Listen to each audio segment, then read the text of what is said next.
So, Eamon, let's kind of break it down before we get into more of a nuanced discussion of this real fight on, at least on paper, not an exhibition. 8 2-minute rounds, so they'll actually be sharing the ring for less time if it goes the distance than Katie Taylor and Amanda Serrano in the chief support, who will be doing 10-2s, as is standard for a female world title fight. Mike Tyson, as we're going by the numbers, 58 years old. A long time. I haven't checked exactly how many years since he last fought. Obviously, had the exhibition with Roy Jones Jr. And Xavier Miller did an interview with our colleague Josh Hart. It went live today on the channel. And he was saying, even when Mike Tyson was still an active competitor towards the end of his career against the likes of Danny Williams and Kevin McBride, guys that, with all due respect, he would have comfortably beaten in his prime. I'm sure neither of those guys would be offended by that. He was pretty much given up at that point, and that was the point Xavier Miller was making, that as soon as he got a bit of pressure on him, he sat it out. And Mike Tyson hasn't been that guy for a hell of a long time. He may be one of, if not the greatest heavyweight of all time, and in his prime, I'm not sure anyone could have lived with him. That said, he's so far removed from that prime now, and he seems like a much more mellow guy, not just because of the, infamous or famous weed smoking habit and business, indeed, that he's got, but just generally, he's been impacted by life. He's spent time in prison. He's lost family members, as we know. He's experienced the whole gamut of human emotions. And I don't think he could ever be that predatory young tyro that he was back then. Jake Paul seems like all upside for him. If he loses, he can make out like it was the Tyson of old rather than an old Tyson.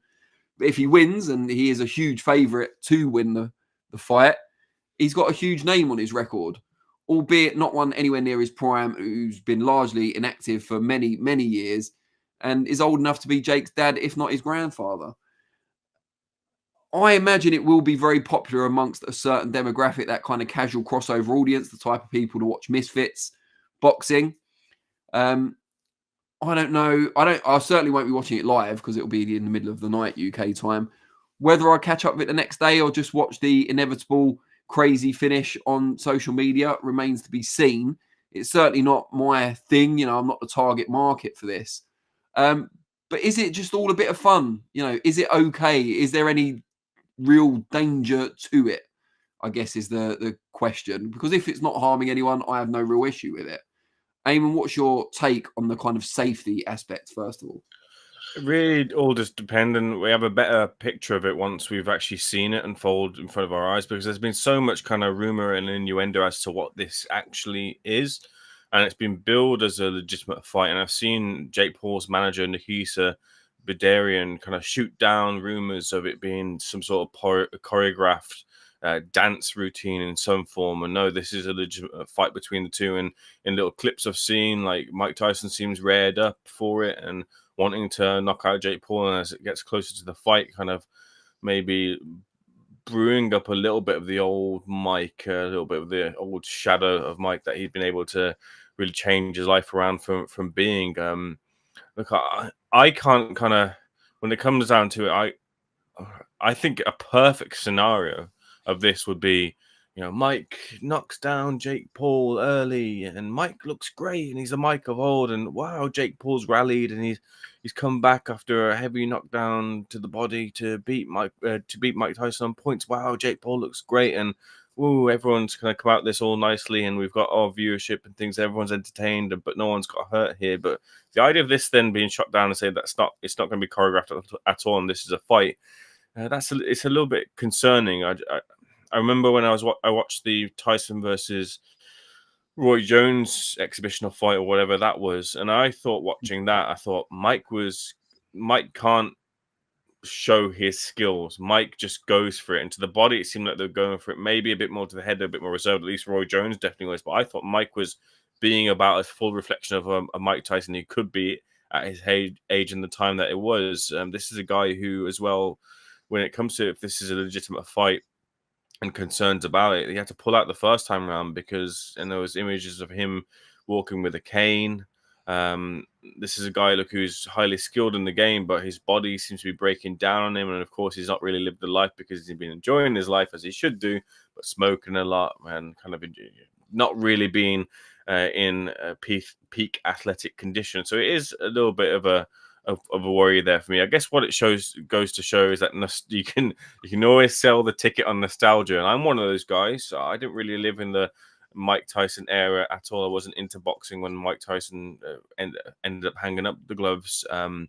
But I'd be there if I could have been there. I would have been there absolutely. I remember when I got to see Floyd Mayweather for the first time and second time, and I was like, wow, it's great to see just some form of Mayweather, still a very high level, but not the Floyd in his first run in his career in boxing. Not the same guy, but you get to kind of see and put the puzzle together in your mind of just how good he would have been at that time.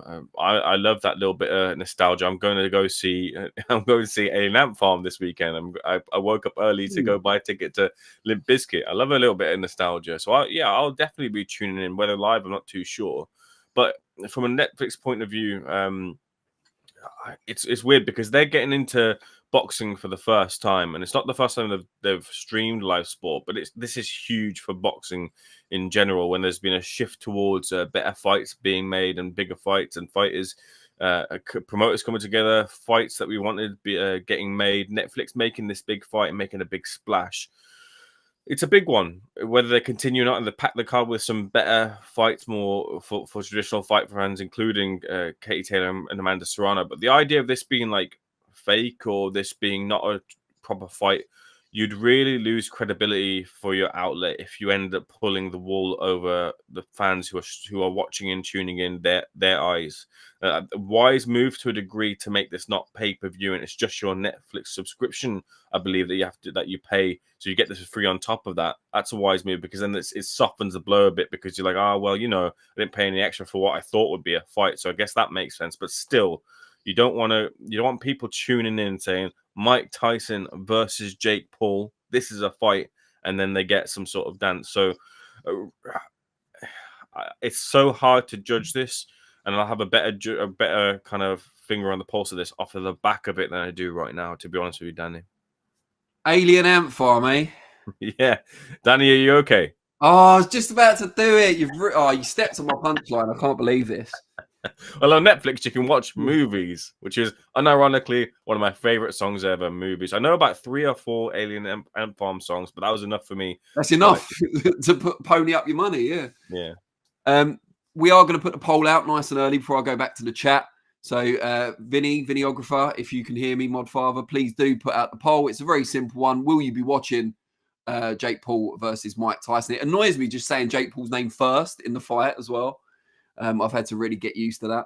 But yeah, will you be watching it? Yes or no? We'll read out the result at the end of the show. Let me just go back to the chat. DB Cooper 1 has apologized to Thunder Road for not being here on the Conor Ben episode.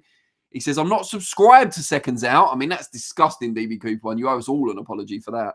So didn't get a notification. I just tune in 4 p.m. Mondays, got an alert on my work calendar. You're not the only one out there, DB Cooper 1, who's got an alert on their work calendar, as far as I'm aware. But what I would say is subscribe to Seconds Out. Why wouldn't you want to do that? You comment on pretty much every video. Surely it will just make your life easier. Liberty Wing UK says, hit the like. These guys work hard to bring us all the great news and the bad news sometimes as well, like Eamon going to see Alien Ant Farm, for example. Jack Dutton on the 45 says, do you think this is going to be a genuine fight? Which is what Eamon was alluding to just now. Will Mike really try and go for the knockout, or are they both just going to go for a decision? There's been a hell of a lot of rumors about Mike Tyson potentially gets paid more for the longer the fight goes. He won't get paid as much money if he somehow accidentally knocks Jake Paul out. I don't know how true any of that is. Xavier Miller was saying he hopes it's like wrestling and, it's staged, choreographed. Wrestling's catching a few strays in and around this fight, I find. Sean Ingle wrote a great piece on Paul against Tyson for The Guardian. I urge you all to go and read it. It's not behind a paywall or anything. Excellent article. I've linked it on the Seconds Out Twitter account as well, or X account if you want to go and find it. But he said there, this is all stemmed from WWE. Like WWE is the obvious kind of influence behind events such as these. And I can understand it. It's also why it's on Netflix rather than, Sky Sports or something like that, is that Netflix are looking to give you the most bang for your entertainment buck. They're not really a live sports streaming company, but they will go into that sort of realm if it, matches their brand values. And I think that's why it's found a home there. DB Cooper 1 on that note says, I think it's awful Netflix is putting on such gimmicks. A pensioner against the roid, it's not a pensioner, he's 58, against the roided 20-something from Ohio. What does it matter that he's from Ohio? I'm not sure there's any relevance to that part of it. The Miz is from Ohio. Then again, Netflix content or lack of is shocking these days. Hope it flops. Ouch. Take that, Netflix. Your old Dar says, evening, gents. My wee boy is going to the fight with a few mates from college out there. I think they will sell seats but not buyers, which is an interesting take because I always thought it'd be the other way around. I thought this was really a made for pay-per-view or made for TV type fight, and that it wouldn't get loads of people going in and putting butts in seats. But, maybe it is the other way around. Lee Newman, come on, you irons, says 100% win for Mike Tyson. And then says Mike's anger's waiting to be released on Jake Paul. Ramoni Mode XD says Netflix being involved in the boxing space is huge. Let's see if they can compete with DAZN and Riyadh. Thunder Road says to DB Cooper 1, understood. I happened to be online when they went live. When you watch something so much, it shows in the recommendations, even if not subscribed. Thunder Road, don't give him an excuse to not subscribe. DB Cooper 1 has to subscribe, or I'm going to start banning him from the chat. The Contrarian says, this is purely entertainment, WWE in my eyes, until they show me different. The Keggy says, if Tyson wins, he might get a top 15 rating with the IBF and be in line for the Daniel Dubois fight in February in Riyadh, where they'd license it. Nice one, Keggy. I'm sure it's not going to be that bad. Zumbani Love says, to be honest, can anything make boxing look more like a joke? Professional, proper boxing does good enough job itself. Thunder Road says, Jake and Mike need to sell for the audience in the arena and on Netflix, but I think it will be an exhibition marketed as a legit fight for dollars. DB Cooper 1 says, I miss the old Mike Tyson, just like the old Kanye West. Make Tyson great again. Now he's just a weed-smoking Trump podcast bro. Yeah, it's a weird one because growing up, when I first got into boxing, it was kind of the second coming of Mike Tyson. It was post-prison, and he was going through, the likes of Bruce Seldon, poor Frank Bruno for a second time, until he ran into Evander Holyfield, who was inspired and self-assured enough to not be intimidated by what was a faded version of the old Iron Mike. It was only later on when I was working in boxing that I started to look back at a lot of the old Mike Tyson in his prime, that ESPN series where they had all his, fights on the way up and that famous 3 knockdowns with 1 punch, if you like, against Trevor Berbick for the WBC belt. So, yeah, I memean, I've got a certain amount of nostalgia for Tyson, not forgetting that he is a criminal convicted of a very serious offence. There's the infamy, there's the fame, there's the life he's lived, as I alluded to earlier, and all the things he's been through. There is a certain amount of concern, not just for him, but the reputation of boxing if something bad were to happen. We'll talk more about that in a minute.